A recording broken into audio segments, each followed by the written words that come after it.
Hello guys. मेरा नाम अमित है और आज हम यूट्यूब में निफ्टी एनालिसिस का डिस्कशन करेंगे आज के मार्केट का। तो जैसा कि हम देख पा रहे हैं, यहाँ पे मार्केट कल के दिन एक स्ट्रॉन्ग अपवर्ड मूव आया था। स्टार्टिंग ओपनिंग ही टॉप पर बहुत ज़्यादा हुई थी। फिर उसके बाद लोगों ने जो बिग एफआईआईज होंगे उन्होंने शॉर्ट करके मॉर्निंग में पोजीशन बनाई। फिर धीरे धीरे धीरे यहाँ पे शॉर्ट राइटर्स ने पुट राइटर्स ने यहाँ पे अपनी पोजीशन बनाना स्टार्ट करी। तो यहाँ पे देख सकते हैं आप, यहाँ का फ्लो उनका बहुत ज़्यादा स्ट्रांग था।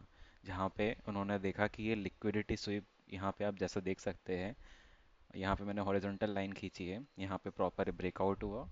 फिर यहाँ पे फिर से टेस्ट हुआ, फिर ये नीचे आया। आप देख सकते हैं स्मॉल टाइम फ्रेम में यहाँ पे एम पैटर्न है। जैसा कि आप देख सकते हैं एम पैटर्न हमेशा फॉलो करता है। यहाँ पे गया, फिर उसके बाद ये लिक्विडिटी स्वीप हुई। फिर यहाँ पे बायर्स एंटर हुए। फिर धीरे धीरे धीरे आप देख सकते हैं प्राइस एक्शन धीरे धीरे धीरे धीरे ऊपर की तरफ गया है।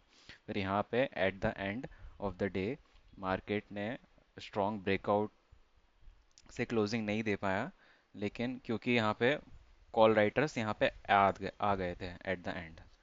लेकिन कॉल राइटर्स आए फिर अगले दिन, जैसे कि आज का दिन 10 फरवरी, कॉल राइटर्स ट्रैप हो गए।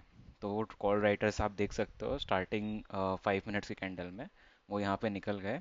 और फिर न्यू पुट राइटर्स यहाँ पे एंटर हो गए, जिससे ये विक बनी इतनी ज़्यादा।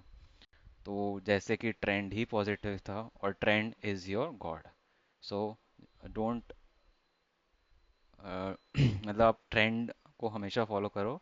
90% केसेस में ट्रेंड ही फॉलो होता है। ट्रेंड रिवर्सल 10% केस में काम करता है। तो आप देख सकते हो यहाँ पे भी ट्रेंड फॉलो हुआ, 20 MA के ऊपर ही रहा पूरा दिन मार्केट। फिर एट द एंड मैं हमेशा बोला एम पैटर्न हमेशा फॉलो होता है। फॉर एग्जांपल हम स्मॉल टाइम फ्रेम में 5 मिनट के केस में देख सकते हैं यहाँ पे एक एम बन रहा है। और यहाँ पे लिक्विडिटी स्वीप हुई, जैसे कि उस दिन यहाँ पे हुई थी। तो यहाँ पे लिक्विडिटी स्वीप हुई, उसके वजह से नीचे गया। फिर से आप देख सकते हैं शॉर्ट टाइम फ्रेम में मैंने एक ट्रेंड लाइन यहाँ पे खींची, इसको ब्रेक करके आप यहाँ पे एंट्री ले सकते थे। 20 मूविंग एवरेज फर्स्ट आपका ट्रिगर पॉइंट था। फिर सेकंड ट्रिगर पॉइंट आपका ये था कि एक स्ट्रॉन्ग कैंडल क्लोजिंग।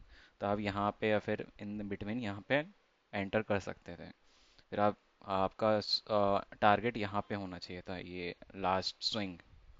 और फिर यहाँ तक रख के आप भूल सकते हैं। फिर उसके बाद यहाँ पे फिर से लिक्विडिटी आई और फिर से ये मार्केट 20 MA के ऊपर क्रॉस करने की बहुत बार कोशिश करी। यहाँ पे गया, फिर यहाँ से फिर रिजेक्शन मिला। यहाँ पे गया, फिर ऊपर से फिर से बायर्स को ट्रैप करा ये। यहाँ पे आप देख सकते हैं, लेकिन ये हायर हाई होते हुए जा रहा है। तो इस केस में अभी आप क्या देख सकते हैं? शॉर्ट टाइम फ्रेम में तो हमें अभी दिख रहा है कि मार्केट पॉजिटिव है, क्योंकि इस ट्रेंड इस लाइन के 25,900 के ऊपर है मार्केट। तो शॉर्ट टाइम फ्रेम में मार्केट पॉजिटिव है। अब लॉन्ग टाइम फ्रेम में हम देख सकते हैं, डेली टाइम फ्रेम में क्या दिख रहा है हमें।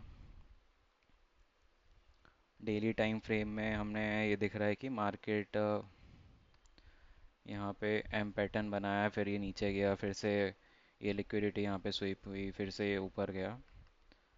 लॉन्ग टाइम फ्रेम में तो अभी मार्केट पॉजिटिव है। अभी आप सेल में या फिर पुट में पोजीशन मत बनाइए अभी। जब तक ये 50% ऑफ दिस बिग कैंडल, जब तक ये ब्रेक नहीं होती है, तब तक मार्केट ऐसे ही बिहेव करेगा। जैसे ही 50% of this big candle cross हुई, तो आप 100% श्योरिटी के साथ कॉल पे जा सकते हैं। लेकिन for call buying it is still risky. आपको पुट शॉर्ट करके ही जाना पड़ेगा, क्योंकि मार्केट में अनसर्टेनिटी हमेशा रहती है। So in the 90% cases call call writers will win, and 10% and 60 to 70% cases put writers will win. So it's still dicey, but for scalping position you can go for buying purpose, because at the end market कभी ना कभी ये जो gaps इन्होंने create करे ये fill करने आएगा, आज नहीं तो कल। 50% के नीचे अगर ये गया, यहाँ से अगर ये नीचे आता है मार्केट, तो सेल पे जा सकते हैं। वरना इसके ऊपर ऊपर जाता है तो आप बाई के पोजीशन में 100% जा सकते हैं। अब हम बैंक निफ्टी का एनालिसिस करते हैं।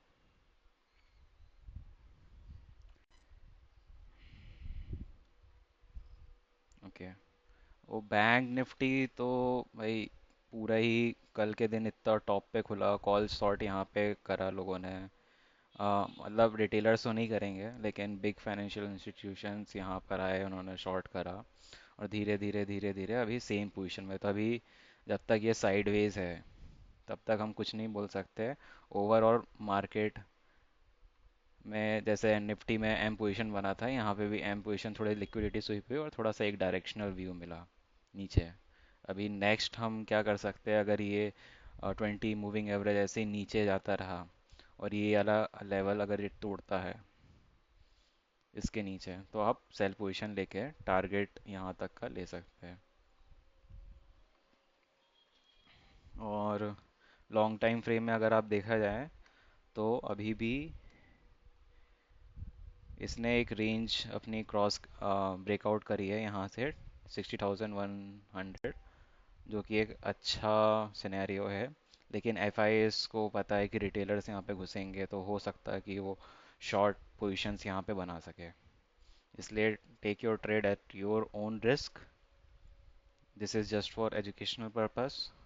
सो I am trading in this market from the past 5 years, and एक और चीज़ मैं बोलूँगा, जैसे निफ्टी बैंक निफ्टी आप ट्रेड करते हैं तो जो स्टॉक्स दिख रहे हैं निफ्टी है ये, तो आप इसको भी थोड़ा फॉलो कर सकते हैं। जैसे निफ्टी है, निफ्टी में 15 मिनट के टाइम फ्रेम में अभी भी देख सकते हैं,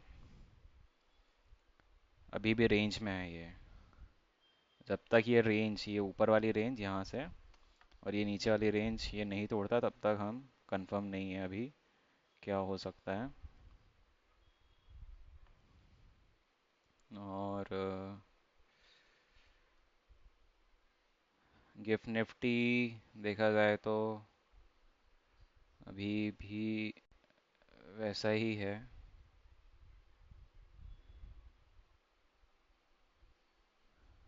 ये भी जो बिग कैंडल आया था इसका 50% इसका यहाँ पे कहीं होता है। सेम निफ्टी ऐसा ही हाल है इसका भी।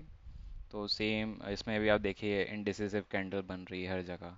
अगर ये 50 क्रॉस होगा तभी एक स्ट्रॉन्ग कैंडल आएगी, वरना तब तक इनडिसिसिव। और अगर एक बिग इंस्टीट्यूशनल प्लेयर आया उसने सेल करा, तो ये जितने बायर्स है वो सब निकल जाएंगे यहाँ से। सो आप कल का प्लान क्या रहेगा?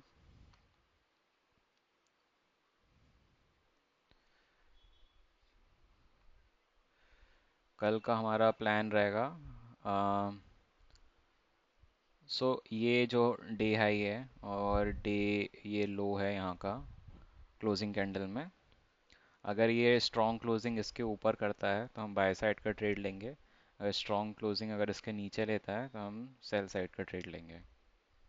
सेम बैंक निफ्टी में अगर ये रेंज तोड़ता है तो बहुत ही बड़ा सेल होगा यहाँ का पॉइंट। अगर ये रेंज ऊपर की तरफ टूटेगा, ये वाला रेंज काउंट होगा, क्योंकि ये वाला अब इसकी वैल्यू नहीं रहेगी क्योंकि यहाँ पे ज़्यादा टाइम स्पेंड कर रहा है ये प्राइस। तो इसके ऊपर अगर प्राइस निकलता है तो आप बाय कर लीजिएगा।